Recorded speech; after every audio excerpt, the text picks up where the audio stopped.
የተከበራችሁ የዩቲዩብ ተከታታዮች ሁላችሁም ላይክ፣ ሼር፣ ሰብስክራይብ እያደረጋችሁ ጽናት ድራማ 198ን ይዤላችሁ ከች ብያለሁ። ሁላችሁም ላይክ፣ ሼር፣ ሰብስክራይብ በማድረግ አበረታቱኝ። የምወዳችሁና የማከብራችሁ ውድ ቤተሰቦቼ ማለት ነው። እንግዲህ ኪያና ኪራ ጓደኛ እንግዲህ ሊጣመሩ ነው ማለት ነው። ሁለቱም ይዋደዳሉ። ስለሚዋደዱ አይተጣጡም ማለት ነው። ግን ኪያም የማትፈልገው መስሎት ታስመስላለች እንጂ ትወደዋለች ማለት ነው። እንግዲህ እያድርግላችሁ ተጣመሩ። ጽናትም እንግዲህ አለች እንዴት ነሽ ጽናት አለቻት። ትንሿ የት ነበርሽ አለች። ጓደኞቼ ጋር ነበርኩኝ አለች። እንግዲህ ትንሿ ኢዛና ነበረ ይዟት የሄደው ማለት ነው። ክፍል 197 ላይ ማለት ነው። አሁን 198 ላይ ነን እና ኢዛና ይዟት ሄዶ ነበረ። ከቤትም በር ሲያንኳኳ በር ስከፍትልን ነበር ጎትቶ የወሰዳት። እሷ ፈልጋ አልነበረም፣ ግን ትምህርቷንም በስነ ስርዓት ነው የምትማረው። ጎበዝ ልጅ ነች። ግን አንዷ ጓደኛዋ ቤት እየመጣች ትንሿ በሌለችበት ሰዓት በጣም ብዙ ነገር ታቀራቅራለች ማለት ነው። ብዙ ነገርም ታቃጥራለች። ትንሿን ከቤት ለማፈናቀል የማታደርገው ነገር የለም። ለጽናትም እንግዲህ ትንሿ ትምህርት ቤት አትገባም፣ ትምህርት ቤት እያለች ሌላ ቦታ ነው የምትውለው፣ በጣም ውሸታም ናት ብላ ለፂ ትነግራታለች። ፂም በጣም ተናዳ ጠብቃታለች ማለት ነው። እንግዲህ ይቅርታ ስትል ቆይ ለምንድን ነው ራስ ላይ መቀለጁ? እኔ ለምንድን እንደዚህ እኔ ግን ለምን እንደዚህ እያደረግሽ እንደሆነ ምንም አልገባኝም አለቻት። ከዛ እኔ ቀርቼ አላውቅም፣ ለእኔ አይደለም ራስሽን ይቅርታ ጠይቂው አለቻት። ትምህርት ቤት እያልሽ ክላስ አትገቢም? ቆይ ይሄ ምን ማለት ነው አለቻት። እኔ ዋሽቼሽ አላውቅም፣ ትምህርት ቤት ግን በጣም ትገባለች ልጅቷ፣ ስለዚህ ውሸትም የለባትም። ግን ጓደኛዋ የምታደርገው ሴራ ነው ማለት ነው። ከዛ ፂም እንግዲህ የጓደኛዋን ወሬ እየሰማች ትንሿን የተቆጣቻት ነው ማለት ነው። ከዛ ምን ያልዋሸውሽም ጉድና ጅራት ከወደ ኋላ ነው። ትንሿ መቼ ነው እንደዚህ አይነት የሆነሽ? ዛሬ ግን እያጠናሁ አልነበረም። ሌላ ቀን ግን ትምህርት ቤት ቀርቼ አላውቅም ማለት እውነቷን ነው። ሁልጊዜም ትምህርት ቤት ትሄዳለች ማለት ነው። ጓደኛዋ ናት እንጂ ትምህርት ቤት አካድም እያለች የምትለው ትንሿን ማለት ነው። እሷ ራሷ ናት ትምህርት ቤት የማትገባች ዱርዬ ማለት ነው። ለእኔ አይደለም ለራስሽ ነው። እሺ ብትዋሽም ራስሽ ነው የምትሸውጂው ራስሽን እንጂ እኔን አይደለም። ቀጣፊ ብላ ጭራሽ ሰድባት ሄደኝ። ከዛም ምን አለ ዛሬ ግን በቆረጠው አለች። በጣም ተከፋች ማለት ነው። በጣም ከፍቷታል የኔ እናት። እንግዲህ የሁሉ የጓደኛዋ ሴራ ነው። ሰላም ደግሞ እንግዲህ መንቀር እያለች ስትሄድ ወደ ቅዱሴ ከዛ ሊናና ይሄ ዞተር የሆነ ሰውዬ ማለት ነው ናቲ ማለት ነው እየተከታተሏት ነው። እሷም እንግዲህ ይህንን ስትሄድ ወደ ቅዱሴ ስትሄድ ይሄ ልጅ ያገኛታል ማለት ነው፣ የሚፈልጋት ልጅ። ከዛም እንግዲህ ስታገኘው ቆይ አንተ ለምንድን ነው የማትተወኝ? እኔ ራሴ ህይወት ያለ ሰው ነኝ ስትል ከዛ ኒናና ናቲ ደግሞ ቀስ ቀስ እያሉ ያዩዋታል ማለት ነው። ከዛ ግን ታመልጣቸዋለች ማለት ነው። ታመልጣቸዋለች፣ ምንም አልተሳካላቸውም። ከዛ ናቲ መቅረጻቸውን ጀመሩ። ከዛም እሷ ደግሞ እያወሩ እያለ ከዛም ትተው ሄዱ። ከዛ ቅዱሴ ጋር ትመጣለች ሰላሜ ማለት ነው። ከዛ እንዴት ነው ቅዱሴ የተሻለ ወይ ምናምን ብላ ቀስ ብላ ከዛ እሱን ተሽሎኛል ብሎ ከዛ በተኛበት እንግዲህ እንቅልፍ በያዘበት በተኛበት ልትስመው ስትል ቅዱሴ ከብድግ አለ። ምን እያደረግሽ ነው ሲላት ከዛ ልታነሳውም ሞከረ። እንግዲህ እንቅልፍ በያዘበት ሰዓት ነበር ልስመው የነበረው። ከዛ ቅዱሴም ስቆ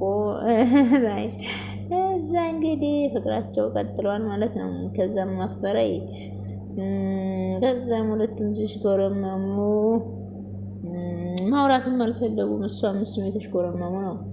እዚህ ጋር ደግሞ ኪያና ይሄ ደግሞ ቀዝቃዥ ያለኝ ቆይ ግን እኔ በቃ ልሄድ ሲል ቆይ ግን ለምንድን ነው እንደዚህ ለምትሄደው አለችው ኪያ። ቆይ ካልሆነ ሪያድ ጥራ ወይ እኔ እዚህ ላድር አላት።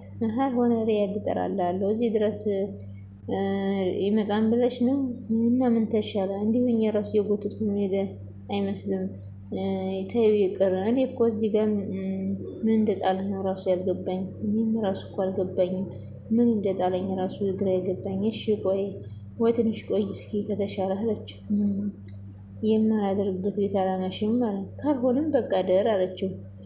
አይ እንደዛማ አይሆንም ማለት አባካድሮ እንደማያውቅ ሰው አትግደርደር እዚሁ ደር አለችው። እሱም እንግዲህ ለማደር እየዳደው ነው ማለት ነው። እሺ በቃ ሀልሽም አድራለሁ አለ። በጣም ደስ አለው። ካልሆነ በዛ ማሻለው አልፈልግም አመሰግናለሁ አለችው አላት። ቆይሽ መጣሁ አለች። ከዛ አረ አረ አረ አቤት አቤት ችሎታ አቤት ምን አይነት ሰው ነው ግን አለ። አውቆ ነው ወደኩኝ አለው። ሰራውላት አገኘሁሽ አለ። ከዛም እሱ ለማደር ፈልጎ ነው ይሄ ቀጣፊ እንዴት አድርጌ ራሴን ልሳበው አለ። ውይ ብሎ እዛ እንግዲህ እሷ ግን እንዲያድር አልፈለገም ነበር። ወደ ጆከር ደግሞ ስንሄድ ወጣው ለብሶ ከዛ የሰኒ ፍቅር እንግዲህ እያንቀጠቀጠው ነው ማለት ነው። የሰኒ ፍቅር መናገር ማቀጦታል። በነገራችን ላይ እሷም ተወደዋለች እሱም ይወደታል። ግን ፍቅራቸውን መገላለጽ አልፈለጉም። እሱን ፎጣ ለብሰው ቁጭ እዛ ቆይ ግን ምንሽ ነው እንደዚህ የተጨነቅሽው አላት። ከዛ ፎጣዋን ለብሳ አቶ ጆከር ላይ ተኛኝ ማለት ነው። አቶ ጆከር እንግዲህ ምን ሆነሽ ነው የምትጨናነቂው እያላት ነው። ቆይ ግን ለምንድን ነው እንቅልፍ እምቢ ያለሽ አላት። ፈራሁ አለኝ። አትፍሪ አላልኩሽም እንዴ? በቃ ለመፍራት አልቻልኩማ አለችው። ከዛም እንግዲህ እኔ እኮ አለሁልሽ ለምንድን ነው የምትፈሪው አላት። ከዛም እሷ እንግዲህ ቆይ ግን ምነው ዝም አልሻት መልሽልኝም እንዴ? ቆይ እኔ ምንድን ነኝ ብለህ ነው የምታስበው አለችው። ከዛም በጣም ፈራ። ምናልባት እህቴ ስለሆንሽ ይሆናል የሚያሳስበኝ አለ። ከዛ እንግዲህ ጣራውን እያየ ፍቅሩን መግለጽ አልቻለም። ምሮዬ ደግሞ የኔ እናት የኔ ምስኪን እቺ ተንከሲስ ሰራተኛ ማለት ነው። በጣም ነው በላዩ ላይ ድራማ የምትሰራባት።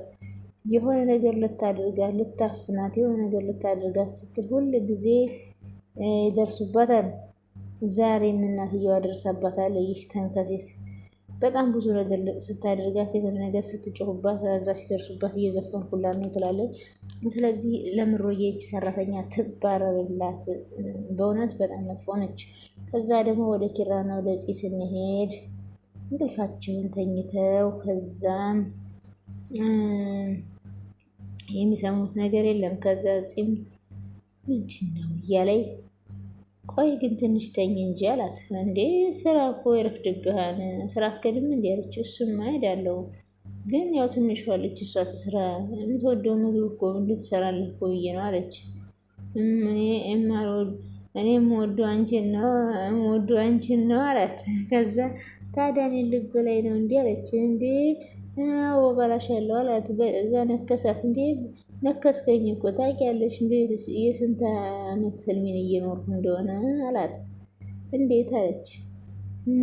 ምን እንዴት አለው ልክ እንዳንቺ አይነት ሚስት አግብቼ አይኔን ስገልጥ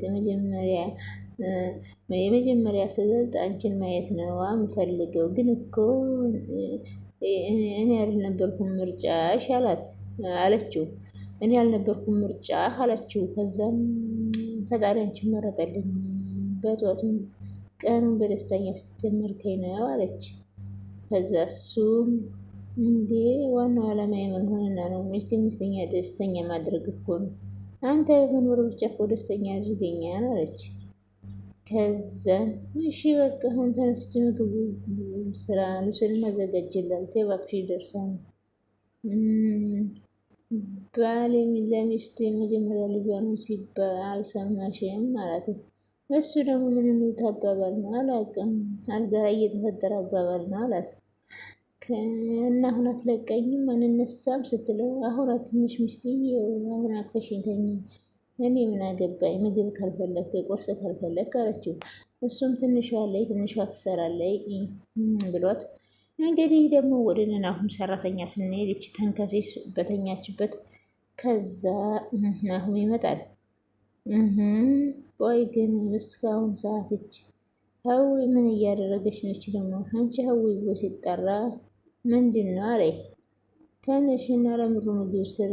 ፍሌት ሙሉ እኮ ቁሜ ነው ያደርኩት አለችና ቢደክምሽ ማን እንደሌለ ታውቂያለሽ? ማን እዚህ ስራልሽ አንቺ እያለሽ? ቆይ 24 ሰዓት ነው እንዴ የሚሰራው አለች። ስለዚህ አንቺ ስለሚደክምሽ ተብሎ የምሩ የመድኃኒት ሰዓት ይለፍበት እጭ አሁንስ አለኝ እጭ ትሰሚኛለሽ?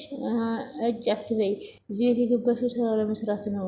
እኔ ግን አንዲት አለይ ምሩን የምትጠላት ማለት ነው። እና አሁን ቤት የነበረችው እሷ ልጅ ናት ይመስለኛል። በቃ እዚህ ሰራተኛ ሆና የመጣችው እንዴት እንዳላወቋት አላውቅም። እሷ ናት የምትመስለኝ። እና ስራዬ ቢሆንስ ያለ ስራዬ ነው እንዴ መስራት ያለብኝ አለች። ትሰሚኛለሽ? በጠዋቱ አትመልሽልኝ፣ ተነስተሽ ትሰሪ እንደው ስሪ። አንዳንዴ ለሰው ማዘን ራሱ ጥሩ አይደለም። ይቺ ደግሞ ምን አይነቷ ናት ብሎ ስላዘንክልኝ ነው 24 ሰዓት ቁሜ አድሬ አሁን ደግሞ ቁርስ ስሪ የምትለኝ አለችው። ምን አገባኝ ብላ ጭራሽ ተመልሳት እንግዲህ ናሁም ተመልሶ ሲመጣ እዚህ ቤት መባረሪያሽ ነው አንቺ ተንከሲስ ማለት ነው። በምሮዬ ላይ መጥፎ ነገር እያሰርሽ ነው ምሮዬ እንግዲህ አታይም ብላ ተኝታለች ብላ ማለት ነው። ከዛ ናሁም መጥቶ ፎጣውን ክፍፍ አድርጎ ትነሻለሽ አትነሽም? ቆይ ለምንድን ነው ሰውን ክፉ የምታደርጊው? ትሰሚኛለሽ? ያው እዚህ ቤት ትልቁ ስራሽ ምሩ መንከባከብ ነው። ስለዚህ እንደዚህ አይነት ጥፋት ድጋሚ እንዳታጠፊ እነግርሻለሁ። በቃ እሺ በቃ እሰራለሁ አለ። ይቺ እኮ ታዲያ ለምሩ መሆን አልነበረባትም። መቀየርና መውጣት ነው ያለባት እዚህ ቤት። ይቺ ተንኮሴስ የማናት ቀበጥቼ ደግሞ ቀስቅሻ ተመሰተኛለች እንዴ? ምን አይነቷ ናት ብሎ ናሁሜን በጣም አናደደችው። ናሁም በጣም ነው የተናደደባት። እቺ ተንከሴስ ማለት ነው። ተነሽና ለምሩ ምግብ ስሪ ቢላት ተመልሳ ሌሊቱን ቆሜ ነው ያደርኩ ብላ ጭራሽ አታለው መልሳ መታተኛለች። እሱም ተናዶ ከላዩ ላይ ገፍ ወጥሮላታል ማለት ነው። ይች ተንከሴስ ከዚህ ቤት ትውጣ ማለት ነው። ከዛም ደግሞ ወደ እነ ኪራ ቤት ስንሄድ ኪራ ደግሞ ጉድ ጉድ እያለ ልብሱን እየለባበሰ ሚስትዬ ከኋላ መታቀፍ ምን ነው እናቴ ያስደነገሽኝ? ምንም እንደው ዝም ብዬ ባሌ ማቀፍ አልችልም። አረ መብትሽ ነው አለችው አላት። እንዴት ነው አምሮብኛን አይደል? አዎ አምሮብሃል፣ በጣም ቆንጆ ነህ። ዛሬ የማገኛቸው ሰዎች አሉ። አምሮብሃል ግን ትንሽ ሽቶ በዛ አለችው ሲል እንዴ ቆማ ግን ይሄ ቅናት ወዴት ሊያደርስሽ ነው? እየቀናሽ ነው አይደለ ብሎ አላት ማለት ነው። እና ትንሽ ቅናት አለባት ማለት ነው። እና ውዶችዬ ላይክ እና ሼር ሰብስክራይብ እያደረጋችሁ አበረታቱኝ። ስለነበረን ቆይታ ከልብ አመሰግናለሁ። በያላችሁበት ሰላማችሁ ብዝት ይበልልኝ። ፈጣሪ አምላክ ሀገራችንን ሰላም ያድርግልን። አመሰግናለሁ ውድ ቤተሰቦች። ባይ ባይ።